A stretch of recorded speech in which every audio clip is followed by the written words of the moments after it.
This is Greek with David Hutchison. Clauses, conjunctions, and conditional sentences.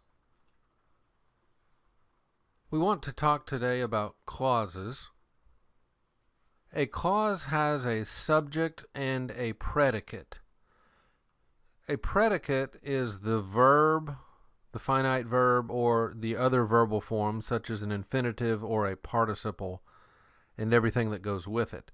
So for something to be a clause, it has to have both the subject and a predicate. If you have a group of connected words but they don't have a subject or they don't have a predicate, then what you have is a phrase. Remember that in Greek, verbs can be implied.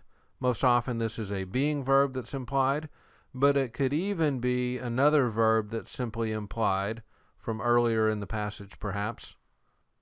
So you could have a clause without an explicit verb, but a verb does have to be there, either implied or stated, in order to have a clause. Clauses can be independent or dependent. An independent clause can stand by itself. John ate the cookie is an independent clause. You can put a period, end of sentence. An independent clause would have to have a finite verb or an implied verb. Now, a dependent clause cannot stand by itself. It's dependent on another clause. You might even think about doing your taxes where you have people who are considered dependents. You put them on your taxes because they cannot stand on their own in terms of filing. John ate the cookie while Sally drank the milk. While Sally drank the milk is a dependent clause because you cannot have a sentence that just says, while Sally drank the milk. That subordinating conjunction while introduces a dependent clause. So that clause could not stand by itself. We can talk about phrases, we can talk about clauses, and we can talk about sentences. A sentence has to have at least one independent clause. If it doesn't, it's not a sentence. A simple sentence has only one independent clause, such as Bob ate an apple. That's one clause. It's an independent clause. We've got a subject. We've got a predicate. Now, a simple sentence could be long or it could be short, but so long as it has one and only one independent clause, it's a simple sentence. So I could say, Bob, the tall, skinny man, ate the most delicious apple. And even though I've added all these other words, we still just have the one clause. I could even have a compound subject, such as Bob and Betty read the paper. The compound subject would be two or more items acting as the subject, but we've still just got one clause. I could have compound verbs, still as part of one clause. Bob read the paper and drank a glass of milk. So two different verbs there. You could also have compound objects. Bob drank milk and water and juice. Still just one clause. You could even have compound subjects and compound verbs. Here's a couple of elements in the subject slot, a couple of elements in the verb slot, but this is all still grouped together as one clause. Bob and Betty read the paper and drank a glass of milk. I could even make it longer by having compound subjects, compound verbs, and compound objects. Bob and Betty, there's the subject, washed the car, ate lunch, and peeled carrots, potatoes, and onions. Compound verbs and compound objects. But what makes it a simple sentence is that I only have one independent clause. A compound sentence has at least two independent clauses. So here's two independent clauses. John ate the cookie and, new clause, Sally drank the milk. Both of those could stand on their own, so they're considered independent clauses. They're joined by that conjunction and, which we would call a coordinating conjunction. So this is a compound sentence because we have more than one independent clause. That's different than when we had a compound subject or a compound verb or a compound object. What we're talking about here is a compound sentence, two or more independent clauses. A complex sentence has at least one independent clause and at least one dependent clause. That's a clause that cannot stand on its own. John ate the cookie while Sally drank the milk. John ate the cookie is the independent clause. It could stand by itself. While Sally drank the milk is dependent. It cannot stand by itself. It's introduced by that subordinating conjunction while. So why do we care about clauses? Independent clauses are often what will advance the narrative if we're dealing with narrative literature, or they'll move the argument forward if we're dealing with other types of literature such as an epistle.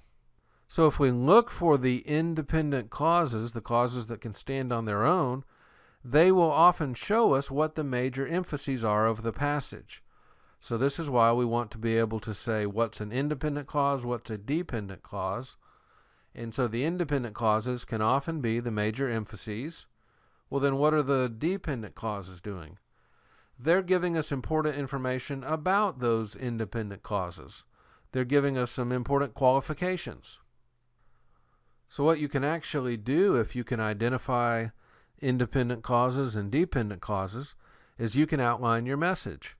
You can make independent clauses the main point of your message because the author made it the main point of the passage. And you can make dependent clauses subpoints because those dependent clauses tell you something about those independent clauses.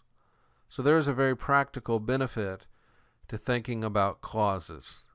You may know by now that a single sentence in Greek can often go for more than one verse. So you can't just say, well, here's one verse, I guess there's one sentence. No, it doesn't work that way. So what I would recommend that you do when you're trying to look at a sentence is look for a period or a question mark.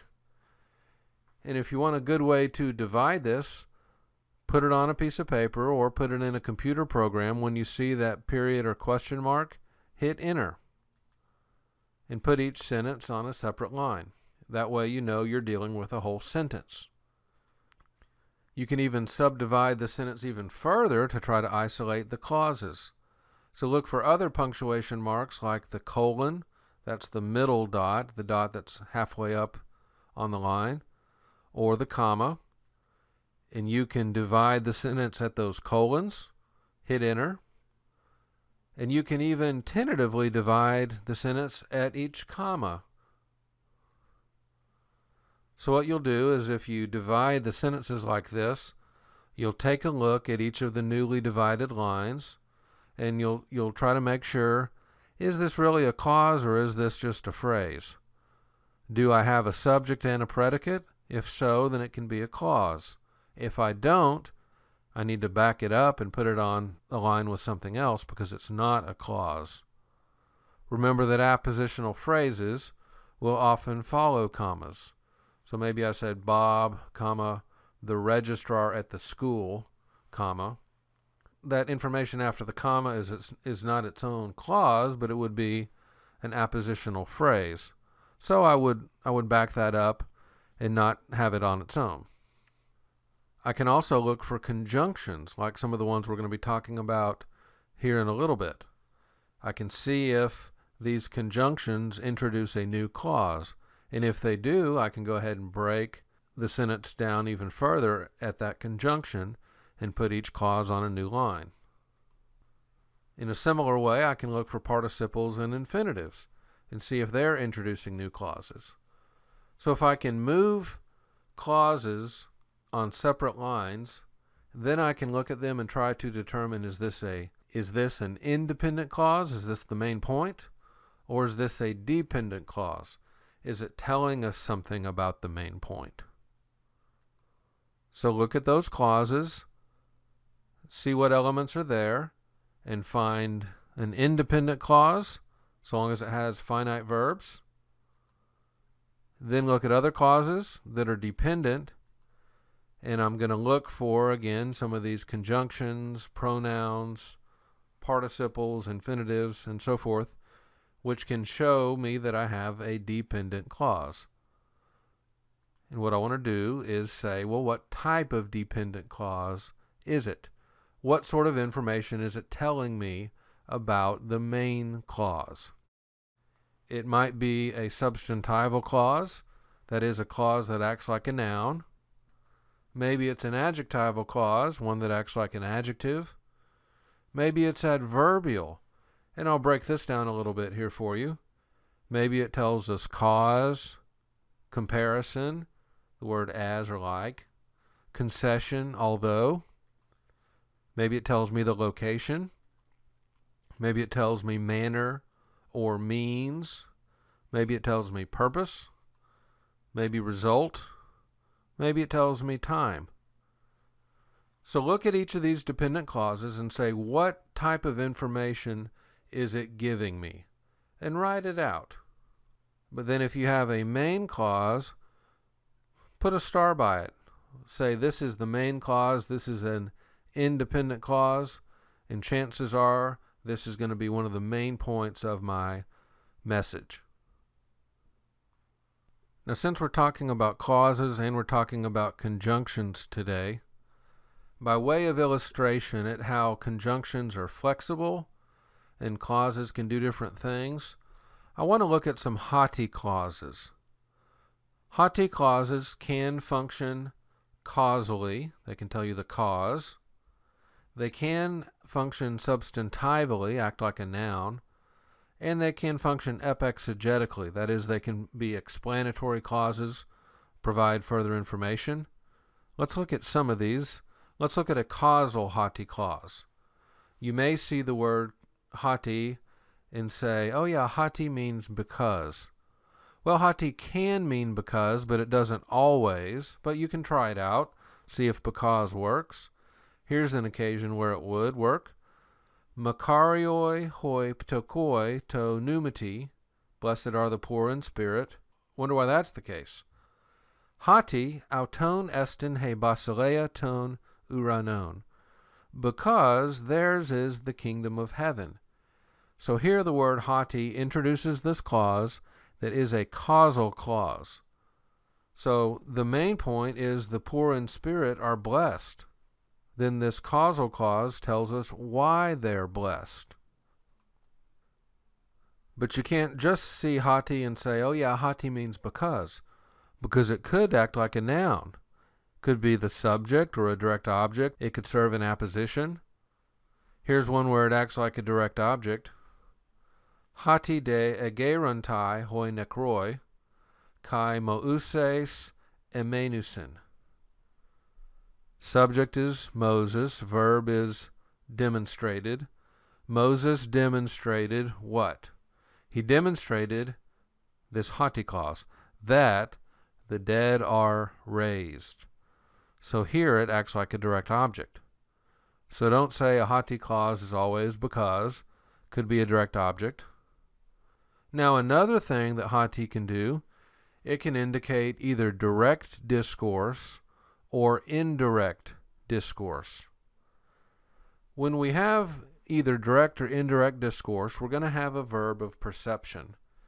That is, it's a verb like a verb of saying, thinking, believing, knowing, seeing, hearing, one of these types of verbs, and then we've got hoti after it. Well, hoti can basically function like quotation marks. So both the Pharisees and the scribes were grumbling, saying, legantes, then we have this hoti clause, hoti hutas hamartolus pros decatai, kai sunesthie autois. This man welcomes sinners and he eats with them. Here the speech is basically quote and exact words. This is what they said. It's the direct discourse. It's a recitation of what they said. So if Hati is introducing something and it appears from context to be basically the quote of what's said, you would call it direct discourse. You would really just put it as quotation marks. You don't have to say the word that. Just put it in quotation marks, because that's what Hati is doing. Now, on the other hand, if it's not indicating the quote per se, but just kind of a report of the quote, it could be called indirect discourse. So here's a man who was healed by Jesus, telling what happened. Ha anthropos anengelin tois judaios, hati Jesus estin ha poiesas autun hugie. The man announced that Jesus was the one who made him well. This is not the exact quote, because here's what it would have said if it were an exact quote. This is what the man would have said.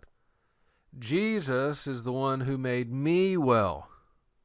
But it's reported speech, so it's Jesus is the one who made him well. So here we're going to translate the word hati as that. And we're not going to put the content in quotes because it's not exact words. It's simply a report of the speech rather than the speech itself. Now let's take a look at some conjunctions. Conjunctions are connecting words. They hold texts together. Conjunctions have been compared to connecting tissue in the body. While we're talking about clauses, conjunctions are helpful because they can indicate what type of clauses we have.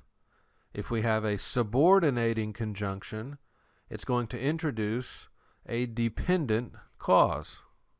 Another thing conjunctions do is they tell you about the logical flow of the passage, the logic. Even though conjunctions are very small words and they don't decline, they can be quite important. One thing you might do when you're working through a passage is in your computer program, just do a search for conjunctions and highlight them. And as you're reading through, just ask yourself, what is this conjunction telling me about how this passage is flowing? There are different ways to think about conjunctions. One basic way is to think about coordinating conjunctions. These will join together elements of equal rank. And you can do a search in your Bible software program for coordinating conjunctions, and you can get a big list. You can also simply look in a syntax volume and see what they list as coordinating conjunctions. Be a pretty decent sized list. The other type would be subordinating. These will join a subordinate element to some other element of a higher rank. When we're talking about the clause level, a subordinating conjunction would introduce a dependent clause. Again, you can refer to a syntax volume or to Bible software in searches for a list of coordinating conjunctions or a list of subordinating conjunctions. What do conjunctions mean? They're actually capable of quite a wide variety of meanings. So what I don't want you to do is to force a very simple definition every time you see a conjunction. When you do first year Greek, you learn a gloss, a word or two definition for your vocab. But as we go further, we reveal to you that, hey, there's more to the story than just the one or two words that you learned. So what should you do? I would recommend that you look at a lexicon and scan the wide variety of functions that a conjunction can have.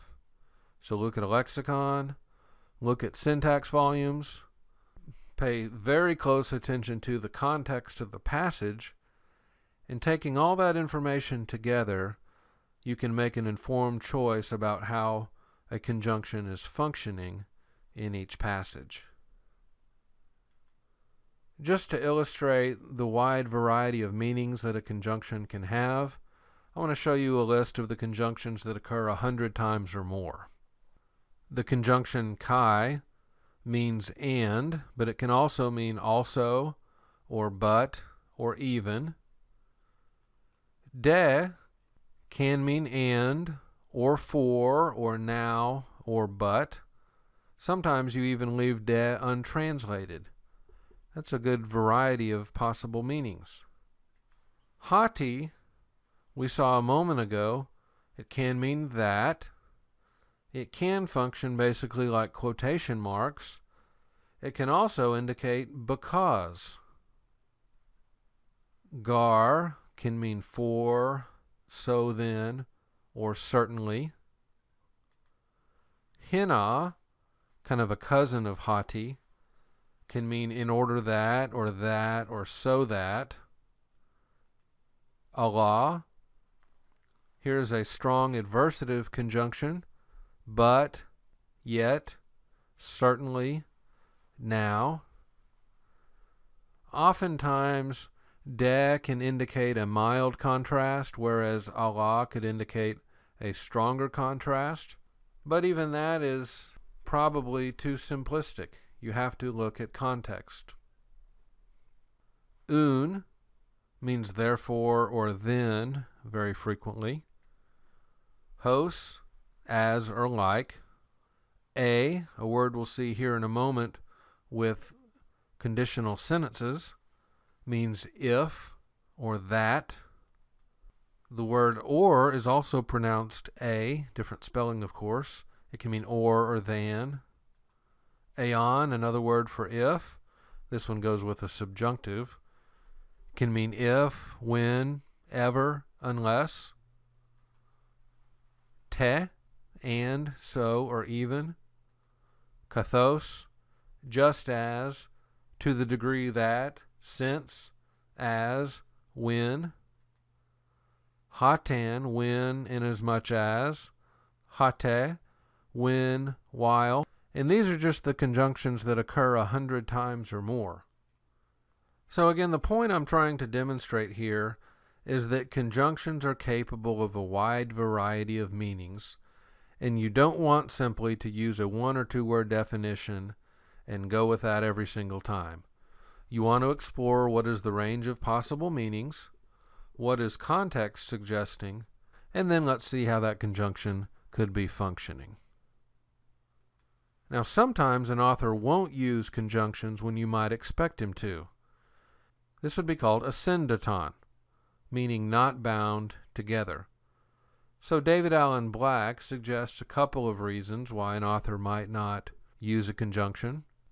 At the word or phrase level, it could show excitement or urgency. At the paragraph level, if you don't have a conjunction, it might indicate a new element in the new paragraph. Now let's talk a little bit about conditional sentences. A conditional sentence is a sentence that has an if clause and a then clause. If blank, then blank. The if part, the if clause, is called the protasis. That means the putting forward. And the then clause is called the apodosis, the giving back. Protasis, apodosis. There are different types of conditional sentences in the New Testament, and the reason that there are different types is because each type is communicating something different. And they do so by different structural clues. So the first type that we'll look at is called a first-class conditional sentence.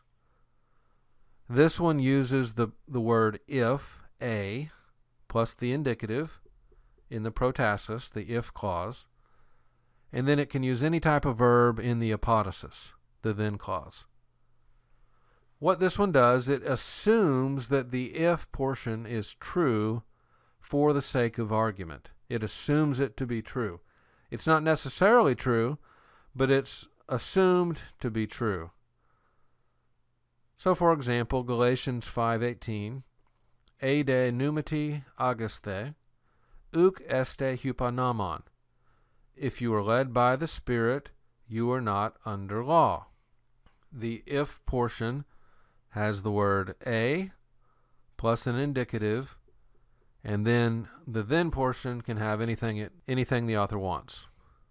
It's assumed true for the sake of argument. It's not necessarily true.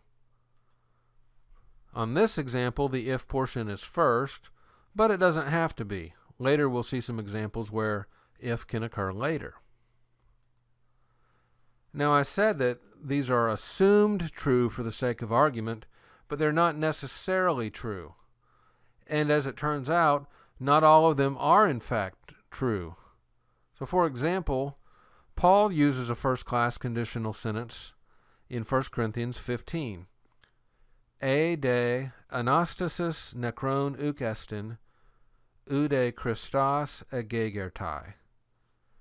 But if there is not a resurrection of the dead, not even Christ has been raised. This is a statement that is assumed true for the sake of argument. But is it true in reality? The only way you can know that is by looking at the rest of the context. So what does Paul say in the rest of context? Is there actually a resurrection of the dead? Has Christ actually been raised? He says emphatically, yes, there is a resurrection of the dead. Christ has been raised. So you don't want to say, as some resources will sometimes say, that a first-class conditional sentence is necessarily true, and you should simply use the word since, because it doesn't work that way. We don't say, since there's no resurrection of the dead, not even Christ has been raised. That would clearly violate 1 Corinthians 15. There's another great example of this where a first-class conditional sentence is used for two sides of the same argument. This is where Jesus says, if I cast out demons by Beelzebul, and then a verse later, if I cast out demons by the Spirit of God. Both of these are first-class conditional sentences. So how is it that you can say the opposite right after each other? Because these are assumed true for the sake of argument. Whether they are actually true or not, you can only tell by context.